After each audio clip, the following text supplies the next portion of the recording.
Hey everybody, this is Benjamin Wan and you are listening to my podcast. This is what I'm going to set up as maybe my first podcast, and I just want to thank everybody for tuning in. Thanks for showing up and listening, and if you give me long enough time, I hope to give you something interesting to listen to. So let's get into it. Let's talk about it. This episode is going to be what I like to think of or call a child versus man, and the idea behind it is I want to compare ideas that I had as a child to the ideas that I had now as a man. And this idea came to me because it's kind of like the comparison of watching a movie when you're a child and you think one way about it, and then you grow up and you watch the same movie and it turns out it's either something completely different, or you didn't actually quite get the point. And I kind of see this as like when you grow up, you see behind the veil, you see the strings that are attached to everything that I guess a lot of parents tend to lie to their kids about various things that they find or deem inappropriate for a child. And as a result, it kind of leads to children coming out with this like flawed, strange sense of being, this misunderstanding, this misrepresentation of what reality is. And I just think it's something that is a pretty simple way to kick off the podcast here. And I figure, this is something that everybody goes through, and that's kind of the idea behind this podcast. Is I want to talk about subjects and subject matters that basically kind of highlight humanity, maybe bring up questions and instances where we all might share the same kind of experience. So the idea behind this episode, child versus man, I just want to talk about I guess the way we develop ideas and how the differences between what we think as kids and what we think as adults kind of shapes who we are as we basically grow and develop our identity. So let's talk about it. So I grew up on a native reservation. For those of you who either know me, you probably grew up with me there. Those of you who don't know me, I grew up on an Indian reservation, or as we called it, the Thonottam Nation. And for those of you who don't know, the Thonottam Nation is basically a federally recognized tribe of the United States, and almost the entire nation is basically located and fills up almost the whole south region of Arizona. And as I was told, or at least my understanding is that the ancestral lands of the tribe has always been, throughout Arizona and into Mexico, or at least what is today known as Arizona and what was also known as Mexico these days. So I grew up in this place, and one thing people either know about me or what you'll learn about me is that I grew up kind of with both worlds. My mom, she's German-Irish, and my dad, he's Thonottam. And as a kid, that was probably the first construct, I guess, or idea, or I guess issue that ever developed in my life, and it was that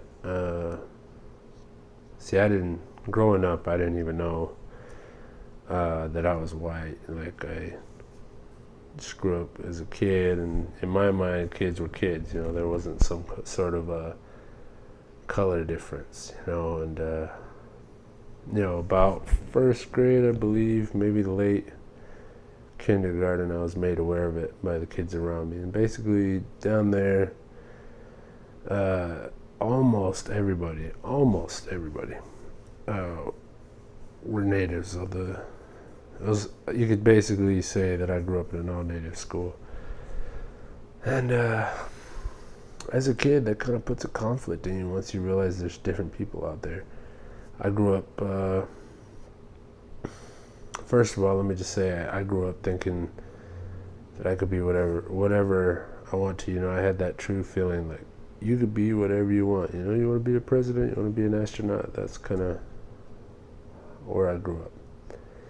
And when this difference came up, it kind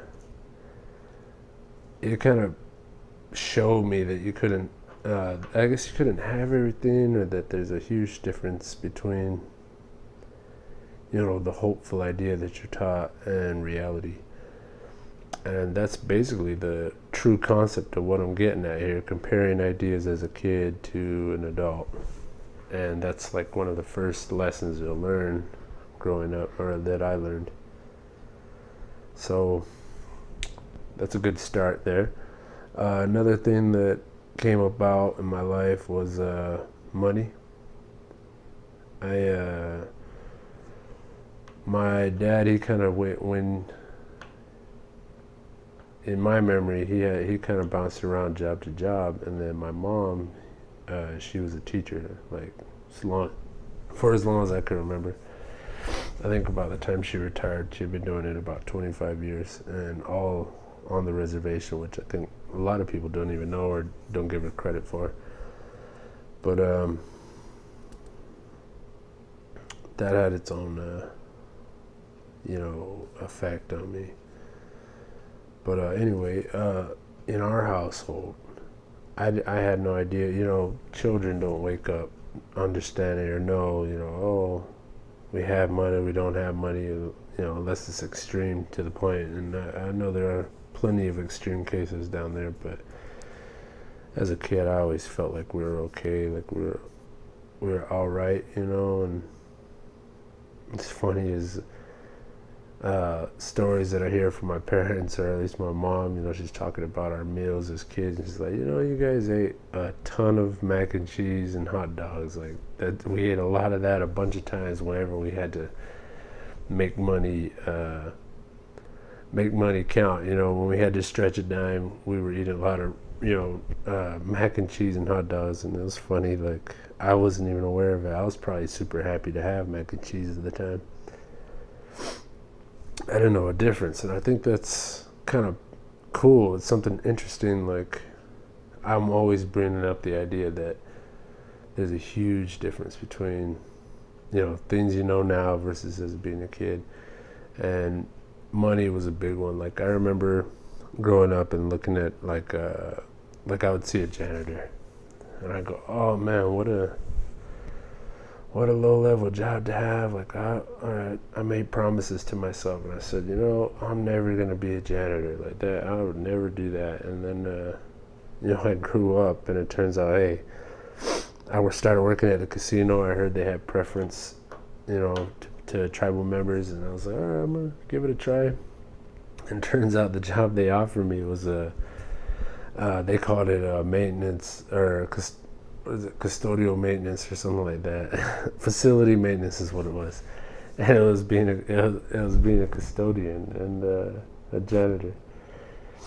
And at the time, I was like, well, I need the money. Let's do it. Let's see what happens. And man, it turns out that was at the time was one of the best paying jobs I'd ever had. And I thought it was funny that as a kid, I saw it as a shameful thing. As a kid, I saw it as oh, that's a poor person's job, and hey, it still could be, but after working that job, it had been the best paying job I had had up to that point. So I think it's interesting that we as people, or as children, we have to learn, despite all the lies that our parents and society basically places in our minds about reality, and I'm sure some people see that as protecting children, but I think it's kind of like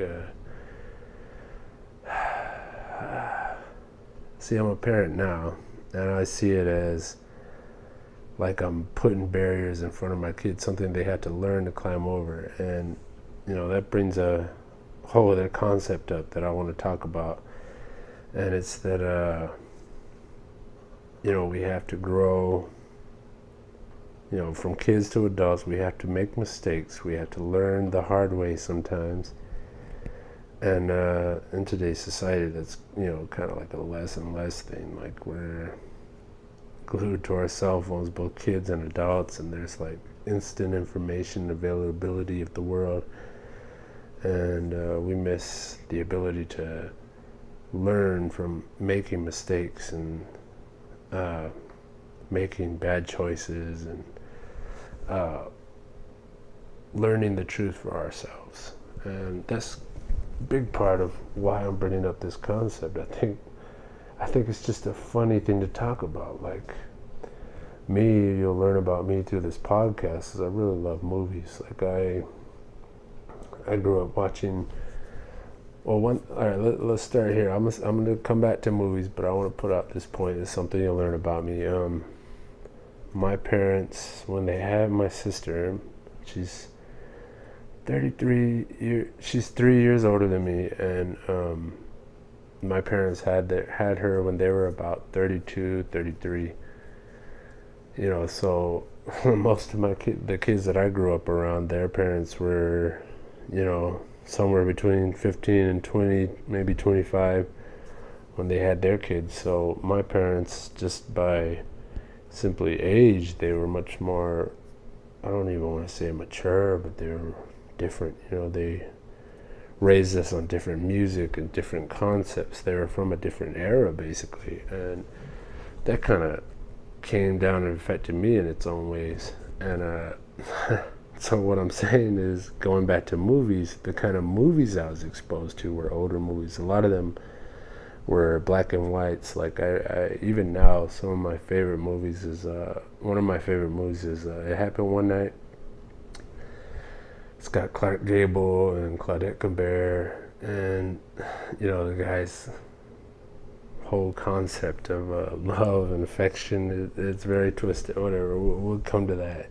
But what I'm saying is, there's a very romantic era in movies that I grew up on as a kid, and I came up with these concepts for myself. It's like, man, love should be like the movies. Love, there should be romance. There should be, pursuing and restraint and, passion and fire, and there should be music. No, maybe not music, but you know what I'm saying. Like, there should be the effect of love on people, and it also seemed almost predetermined. I mean, yeah, it's in the script, but it was predetermined, like, oh, they were meant for each other, this kind of stuff. So I grew up thinking and believing in all that. When you grow up, I remember growing up, one of the first girls that ever kissed me, she kissed me, but I always looked forward to seeing her, and I'd try and kiss her some more, just needing that kind of stuff, just hoping you get that. And I was thinking of her as my girlfriend. I was very excited to see her whenever, then she's coming to my school, and I'd see her then. And then one night I went to go hang out at my buddy's house, and I was chilling there. And while I was hanging out at his house, this girl who's supposed to be my girlfriend walked up to his house looking for him. And I was like, I knew the score right then and there, but it was a heartbreaking, crushing blow. And it was like, yeah, I was still young. I wasn't an adult yet, but I was still young. And that was one of those learning points. It's like, man, what the hell? Love isn't like a movie. You can throw the word around love, and then there's and gray areas apparently.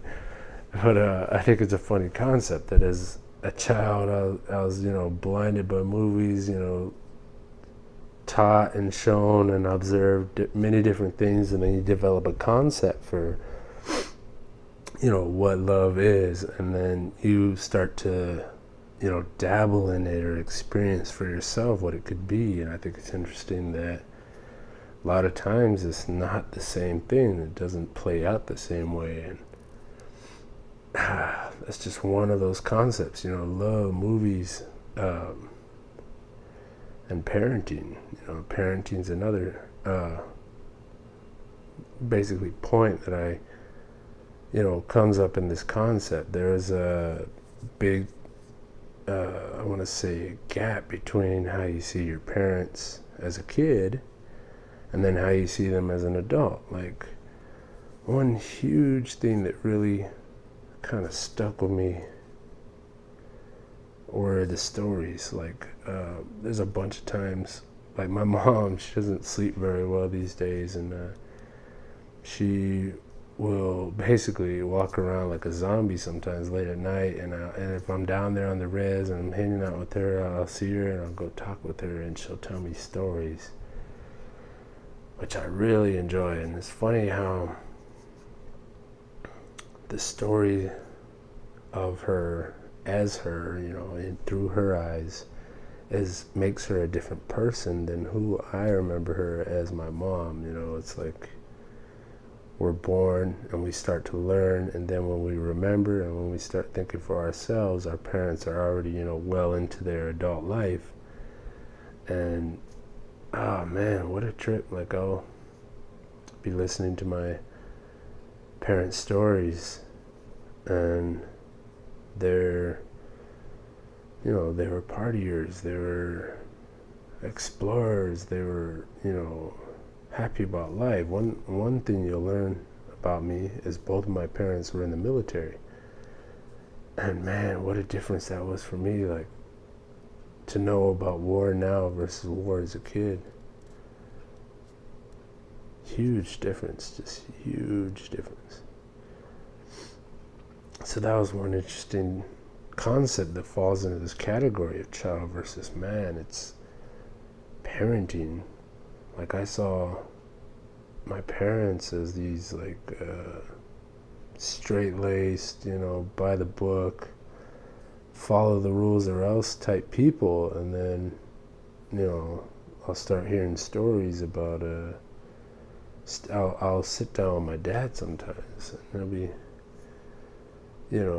thinking about whatever, and then if I just let him talk and I don't talk too much and I listen, now as an adult, I'll hear who he was and what he was thinking before he met my mom, and now I know him as my lovable old man that has always been there in the relationship. Like, and I'm sure there'll be some whistleblowers on that, but you know what I mean, like, he's still here now, like, he's around, he's there. And so as far as parenting goes, like, now I'm an adult, I'm seeing for myself like who they are for real behind the veil, and then now I'm a parent, I got a son, and raising him, I can only imagine or think about what he sees in me or his mom. Like, who are these people? They're, here I am. I still feel like I don't got it together. I still feel like I'm, back in my 20s or something. Like, I feel young, and like, it was funny. So maybe not a kid, but as an 18-year-old, I used to be like, oh, I'm 18, I'm an adult. You can't tell me nothing. I can choose myself. And then I used to start hanging around with older people, and they were always like, ugh, you fucking gross-ass teenager, get away from me. And I didn't know what it was about, I'd be like, oh man, I hate older people. They don't get it. They don't like me around or whatever. And then I got older and I was around younger people, and they were just sloppy and still had a lot to learn, and they were, loud and kind of annoying. I was just like, oh, you young little person, get away from me. Or at least when we were partying, they'd be getting all loud. probably exactly like I was too. So, it's a funny thing growing up.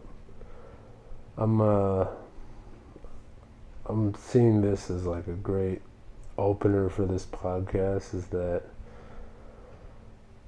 we all grow up with concepts, and what I'm looking to do is enlighten ourselves. I want to enlighten myself. Like, I still feel like even in my 30s now, I still don't have it together. I still haven't figured out everything. And I always thought as a kid, you grow up, you're gonna figure it out. It's suddenly gonna make sense. You're gonna have it all together, and you're gonna have your career and making your money and having your house, and just going down the list of adulthood. And it turns out, hey, I'm renting an apartment right now. I'm looking for another place. I've got 2 jobs, and I've got bills and responsibilities and craziness. Like, what a funny concept that the child me versus the adult me. So I'm a parent now, and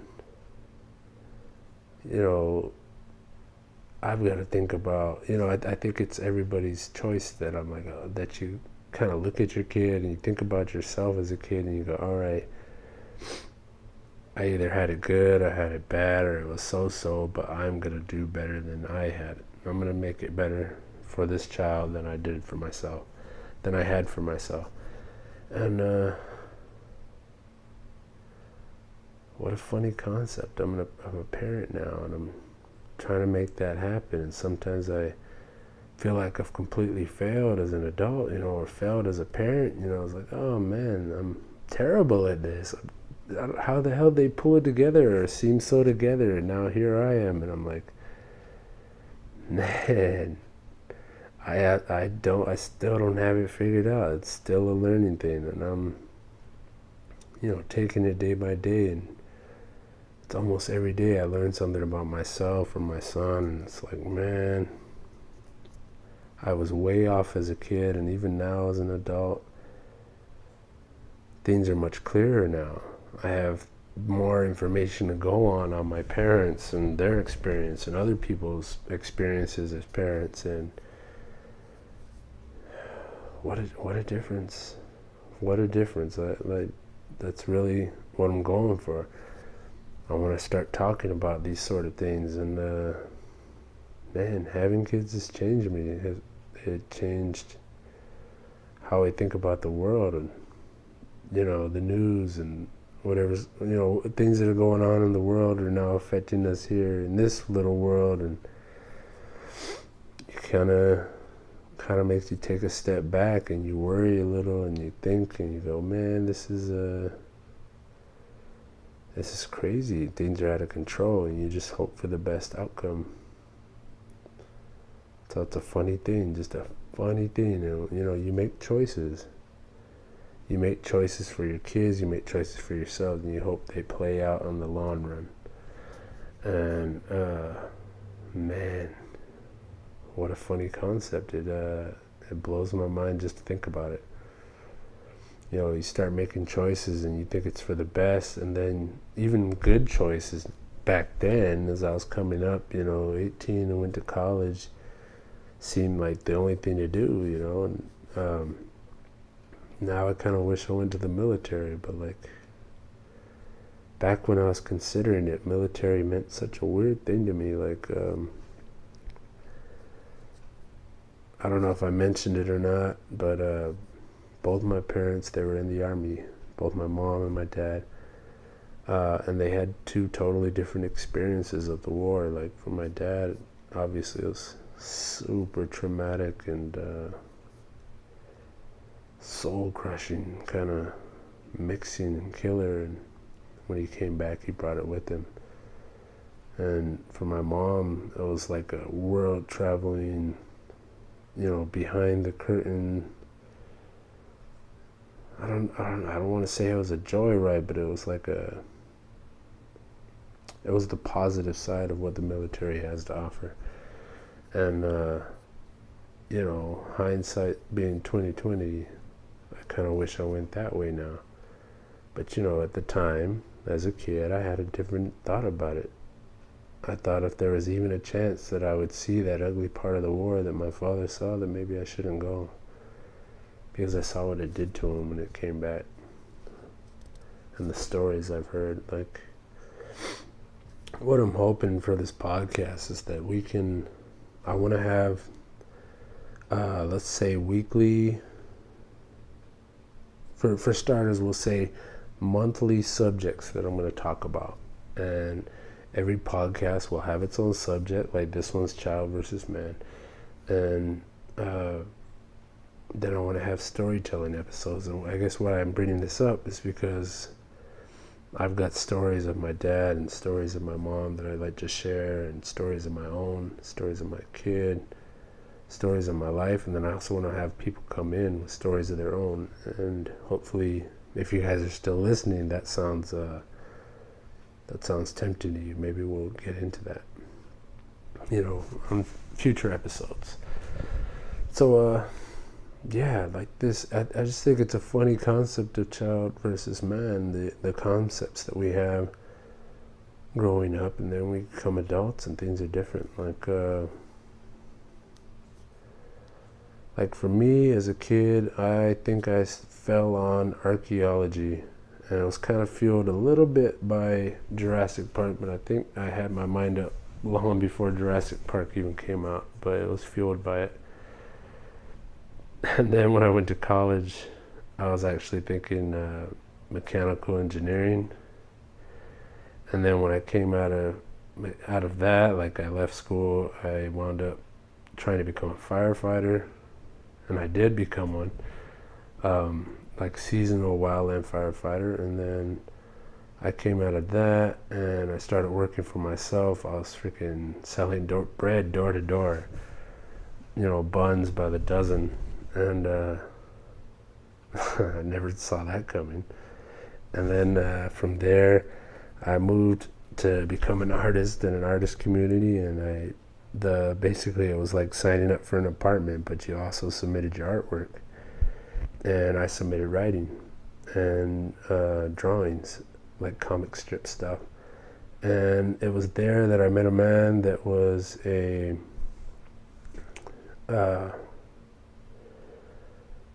he was basically an editor for the Arizona Daily Star, which is one of the newspapers here in Arizona or in Tucson.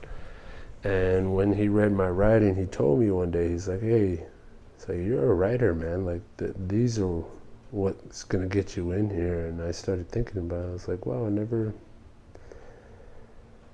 never put two and two together. Like I started writing back in the day in Mr. Hardy's class, and that was probably like our senior year.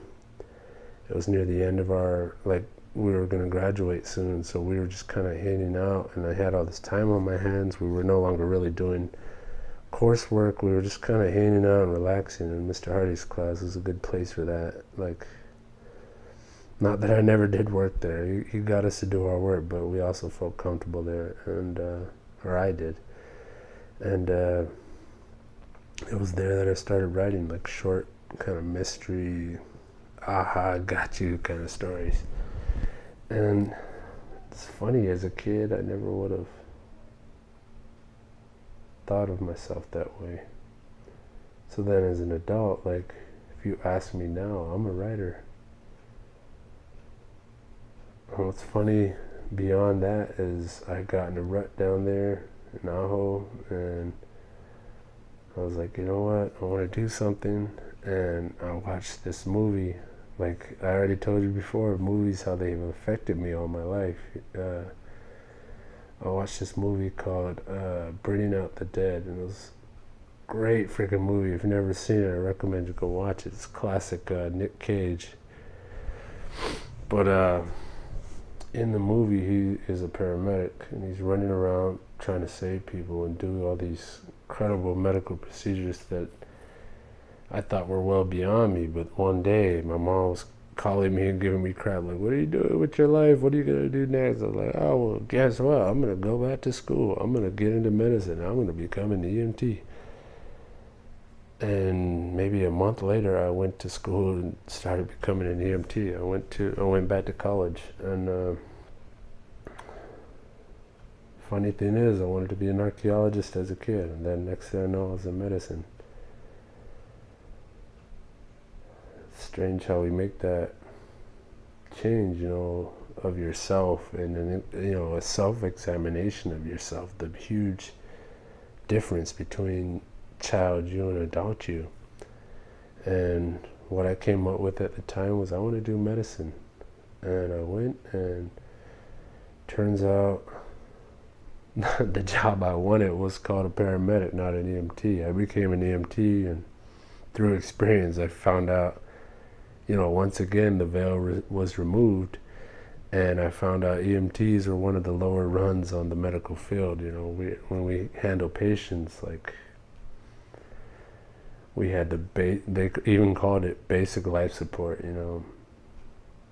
For future reference, I do believe that everybody as citizens should be trained as EMTs, because once you really get into it, the information's simple, and I really think that it kind of made me a more responsible person. It was like I have the ability to save a life now, and should the moment ever present itself, I have a responsibility to act now. But that's funny, I never would have saw it that way as a kid. Even when I was firefighting, I didn't do much, but what I did gave me pride. It was something that, as a kid you don't really have value for, unless like you're competing for something with other kids. But as an adult, it's like, who are you going to fight for but yourself? At least when you're alone or not in a relationship or have kids. And my family seems to take care of itself just fine. So I was out there finding myself in medicine, and it didn't play out the way I saw. Once again, I got the training, I got certified, and then I joined up with Dr. Whitty and her group, which I'll tell you about later. But basically, they had trained me as a young person when I was in my early, like, freshman, sophomore years, how to question and take ignorance and make ignorance your put it on the positive. Like, take ignorance that just generally people see as a like a minus or a negative attribute to have. Like, oh, I'm so sad, I hate how ignorant I am. But really, they told me that it's something that I should recognize and examine with questions, and with questions you kind of kill your ignorance. It's like you use ignorance to become better than your old self. Like, you start to learn more, and that's kind of another thing you'll learn about me. I've always been very scientific, and like those sorts of things make sense to me. Like, it was almost like math and science came second nature to me. Like, I've always grown with a big heart. Like, I think it started with putting change in the Salvation Army cans. I'd always ask for change, or I'd scrounge change during the holidays and throw money in there as a kid, and I'd be all proud and happy. And so one thing you learn about me is I'm both big-hearted, although you might not see it about me, and then I'm very logic and scientific about how I approach almost everything when my heart allows it. And medicine and math and science, they all came very easy to me, like it was second nature. And when I became an EMT and I got certified, I joined up with Dr. Whitty and started working for her. Started making videos, started making presentations. So like I got public speaking out of the way, both as a sophomore, freshman, and then in my college years. If anybody has ever had the opportunity to work with Dr. Whitty, or they get to in the future, I recommend it. I'm all for it. That woman is a saint, and she really shares. She gives what she can to the needy and anybody who wants to learn. It's a great attribute to find in people. So anyway, what I'm getting at is there was who I wanted to be as a kid, and then through adulthood, I spiraled out and took so many jobs. I think the very first job I ever had that paid me was at the Rent-A-Flick. I don't know if anybody knows, like, probably mostly people my age remember the Rent-A-Flick on the res, and a bunch of young ones don't because it's just a parking lot.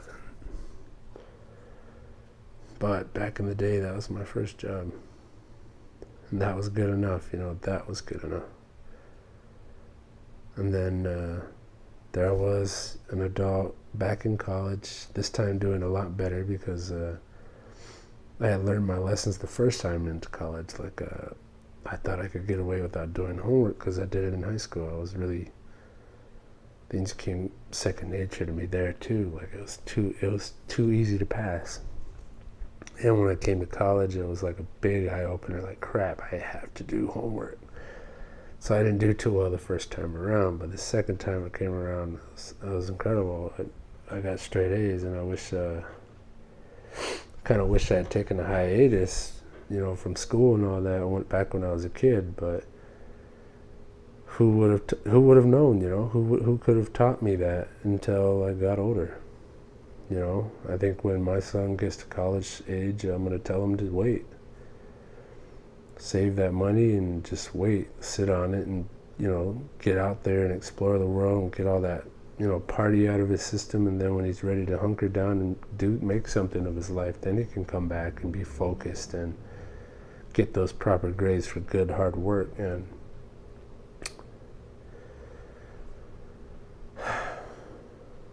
it's crazy. Shortly after that, I went to the National Institutes of Health and did a summer program there. Thanks to Dr. Whitty again. She's the one who sent me there in the first place as just to tour it. And then I found out about summer programs, and I told myself, man, I'm coming back. This is cool. So I had my little time in the sun up in D.C. and Bethesda, Maryland.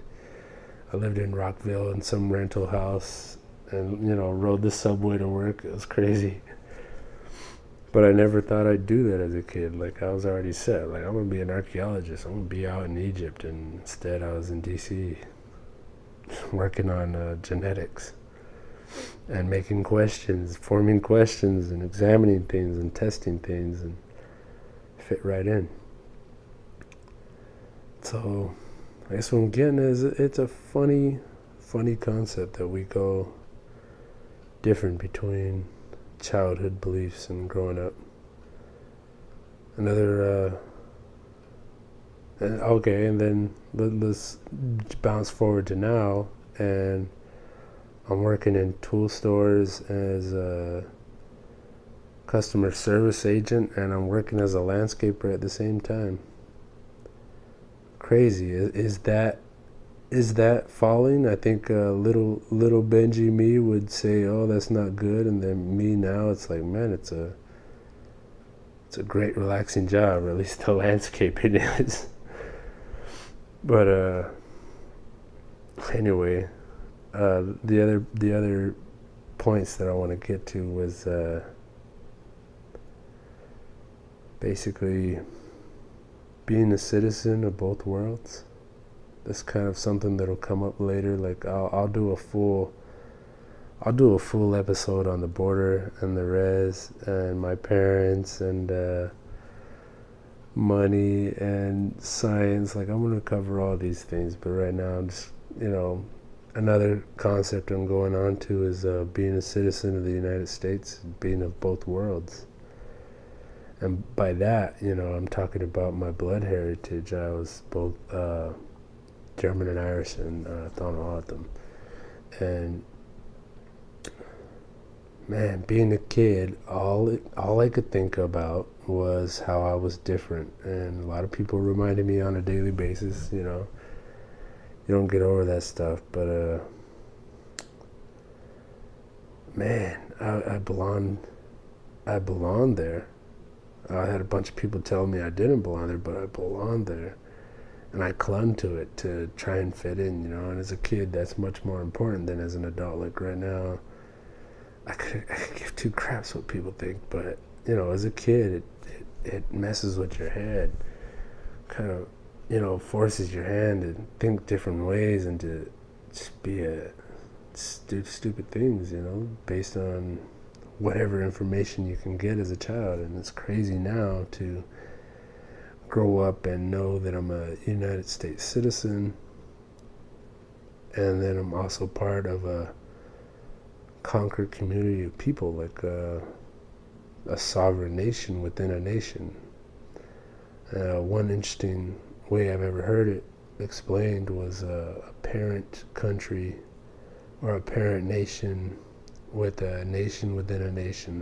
And they were calling the United States a parent nation, where it had become responsible for our tribe once it had made certain treaties when they came across them. And you know, there's a big concept changer for you. It's I grow up and the only thing that matters is like, all right, I gotta fit in, I gotta live here, I gotta make it with these people because they see me as somebody else. And then I come to Tucson in college and whatnot, and I'm no longer the white kid, I'm the brown kid. So it's strange, you know, thinking I belong as a child, and then you grow up as an adult, and it's like, okay, well, let's take that a step back. As a child, I didn't feel like I belonged in either world.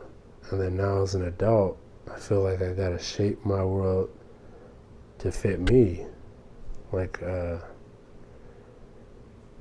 that there's a damn identity creator for you, is to find yourself in the world, which I think I have, but you know, there's always more to explore. And I guess that's kind of what this podcast is about, is exploring more, taking that extra step further to look into the concepts. Like, I'm planning on doing research on the, you know, this subject is more about my feelings and ideas and concepts of childhood versus adulthood. And you know, it doesn't take much research because it's all been my life that I'm using. But in future episodes, like my border episode, the reservation episode, I want to do a artificial intelligence episode. Like, I'm gonna have to do those researches. And what I'm hoping to do with you guys, my listeners, if you're still listening, I'm hoping to explore concepts, share ideas, maybe shed light and inform people on things that maybe they didn't know about or didn't think about. And basically I want to, you know, maybe get some responses back. That's a big part for me. I think I've always enjoyed conversation. Like, no matter whether I was a kid or an adult, I enjoy conversation, and that's what this is all about. I want to get everybody in the community thinking. I want to, you know, or at least whoever is willing to listen, and I want to start the conversation, a community-wide conversation. And I want to cover these topics. And like I said, I'm going to bring in stories of my life and my family and the world, things I've heard, things I want to share. So there'll be special episodes for that to come. I think the next one will be a storytelling episode. So I think in closing, what I want to talk about is that, you know, even as an adult, there are still veils. Like, what you'll learn about me is I'm a lifelong learner. I'm a lifelong student. And even now, as I continue to learn, there's constructs and veils that still have to be removed and broken down. Like, there's ideologies out there that I still don't understand, and I like to explore and come up with my own understanding of them. And you know, as my listeners, you guys can follow along with me and take this, you know, journey into, let's just say, the unknown.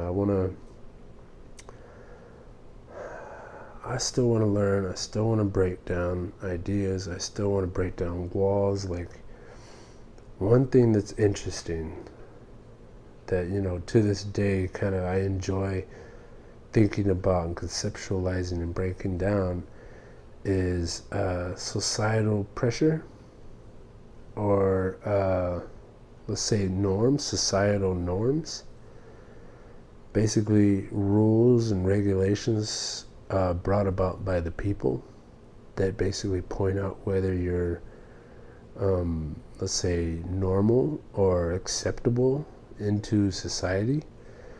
And I just find it so funny what's acceptable and what's not, and how much the difference has changed between what was acceptable when I was a kid and what's acceptable now. And I don't just mean in my own mind what I thought was acceptable, which has definitely changed between me being a kid and me being an adult.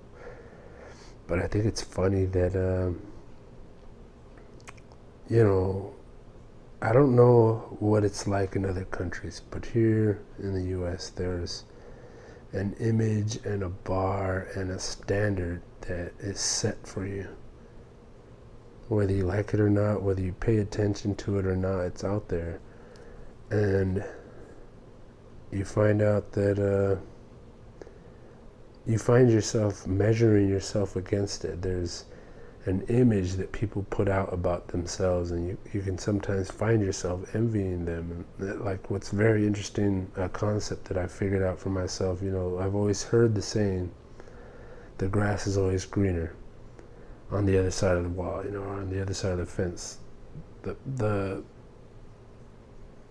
syntax of that doesn't matter. What the point that I'm getting at is, the concept that I've always heard all my life never really meant anything to me. I understood what it means, but it didn't mean anything to me. And then now, as an adult, as I've taken you through my aspirations, I think that's the word, what I aspired to as far as my career goes. I went from archaeology to medicine to firefighting to entrepreneur, selling my own bread, to landscaping, and now sales associate. And basically, I'm a firm believer in the grass is always greener on the other side of the wall. And I don't mean that I see things being greener, but I'm believe in the concept of wanting what you don't have, or seeing what somebody else has and saying, hey, that must be better than what I've got. And coming from a mindset of believing in a career life, you grow up, go to school, you get your career, and that's you the rest of your life. Me, I've spent my entire life just bouncing around from job to job and experience to experience, and I really put that on me being a lifelong learner. Like, no matter what I'm doing, I'm trying to learn something new, learn some new skill. Learn this about me. I'm a jack of all trades here, and I don't think it'll ever stop. This will never be like, oh, I'm gonna take a career and that'll be it for me. So what I'm saying is, I've been on both sides of this fence. And when I was on one side of the fence, I looked at somebody else and said, oh, that won't be good for me. Or I've said that, but I've also said, like when I was looking at the janitor job, I was saying, oh, that'll never be good for me. Then I get older and I'm on the other side of the fence, and it's like, hey, this is a damn good paying job. And then now I'm a landscaper, and I'm cleaning up people's yards who actually have money to just blow on people cleaning their yards, when in my mind and where I grew up, you clean your own damn yard or you don't clean it at all. And now I'm cleaning these people's yards, and I'm thinking, man, they must have it good. They must have this or that, and because they have enough money to throw on us, and there are these moments where I'm standing in people's yards and I'm thinking, I'm feeling low when the owners come out or the kids come out and they look at me, and I'm wondering, are they seeing me as that janitor when I said I don't ever want to be that, some guy cleaning their yard? But damn, this job affords me something incredible. Like, we'll have 8-hour days on the job, but then we'll work 6 or 5 hours during the day, and the rest we're driving around. And shit, I'm like a dog in a car ride. I'm sticking my head out the window, enjoying the wind in my hair, and not even thinking about anything else. Which is basically the greener side for me right now. But at the same time, I'm still looking at these people's houses going, oh man, they must be doing something right. They must have what I want. But then you have a moment where you sit back and you look. So say that's my child goggles, my kiddo vision, where I'm looking at them saying, man, that's what I want. And that's kind of how I saw archaeology as a kid. And now I have this ability to step back and go, you know what? I grew up in a village called, I don't know if I'm gonna call it out yet, but I grew up in a village way out, like maybe 10 miles from the border of Mexico, and the houses are so damn spread out, and the land is so damn beautiful, and I belong there, and I got family there everywhere, and I own that land. That land has my blood in it, and I can't imagine wanting to live right on top of each other. It's like a lot of these quote-unquote rich people do, so I'm standing on one side of the yard looking at that green grass, and I'm like, man, fuck that grass. That's fake grass. I mean, sometimes it's literally fake grass, but I'm looking over conceptually at the greener grass, and I'm like, it's an illusion.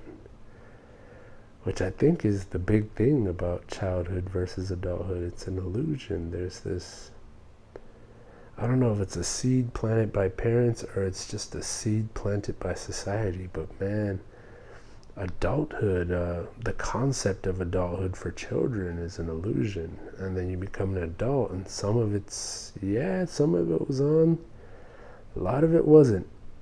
And I'm not saying I lived a crappy life. I'm not saying, I screwed up, which I have, and I've been crappy, but I feel good right now. And the illusion is gone. And what I'm left with is real goals and real concepts. And I'm looking at the world inquisitively, with ignorance in my heart and mind, and I have this willingness to go out and explore it. And that's what this podcast is basically for me. It's an outlet for me to explore concepts that I find extremely interesting, especially like AI. I can't wait to have the episode on AI. It scares the crap out of me and interests me at the same time. Like, it could go either way, and there are so many options for it going bad, like reasons for it going bad. And then it could be good. The grass is greener, right? So that's what I'm saying is, I've had concepts before, preconceived notions, let's say, and then through exploration and questioning and just straight up experience, I came up with new ideas and new concepts. And that's kind of where I want to go with this podcast. And it's kind of what I want to do for people around me. I want to get people thinking. I want to get people questioning. And I want to continue my exploration, my own exploration. And basically, you're just, you're welcome to ride along, take this journey with me into the maze, and we'll figure out, where we're going. I'm still curious on a great many things, and if you are too, I hope you continue tuning in, because it's my goal to explore the world and explore the unknown, and just take this ignorance that I got and use it as a tool, as I've been taught before by Dr. Whitty in her summer program. And so many other experiences that I've had that I'm looking forward to sharing with you guys. So I hope you all tune in again in the future. I think the next episode is either going to be Let's see, I'm looking down a list here. I think it should be either about the border or parenting or, like I said, AI. But what I'm really hoping to pull off for you guys is a storytelling episode. So if you come back in, I hope it's a treat. I hope you enjoyed at least beginning these concepts with me, where I explore the illusion or the unknown, let's say, because as a child there was so much I didn't know. And even now I feel like a child. And if you are out there in the world and you kind of feel like a child yourself, well, come back and join me. And if you know me, hell, if you don't know me, why don't we have a conversation? I put it out there to the world to come back and give me corrections, give me more information, have conversations with me. Let's explore these worlds together. And I will do my best to just stay on point and make sure that the podcasts keep coming. I've definitely invested enough so far, like burnt way more money than I planned to, and basically I better make it worth my while, and I hope I make it worth your while. So tune back into my podcast. Again, this is Benjamin Wan. I'm either your family, your friend, or your neighbor. And I hope you enjoy listening to this conversation, and I hope that it makes you start thinking about your own life and your own concepts, and maybe the things that you may be ignorant about, and decide whether or not you want to do something about it. So until next time, I hope you enjoyed the show. Like I said, I have many more episodes ready to go, and I just want to sit down and record them for you guys, and I'm really thankful that you showed up to listen. So why don't you be good to yourself, be good to each other's, and keep on growing, keep on learning. Be a lifelong student for yourself. And I'll see you next time. Again, this is Benjamin Wan, and this is my podcast, and I hope to see you in the next episode.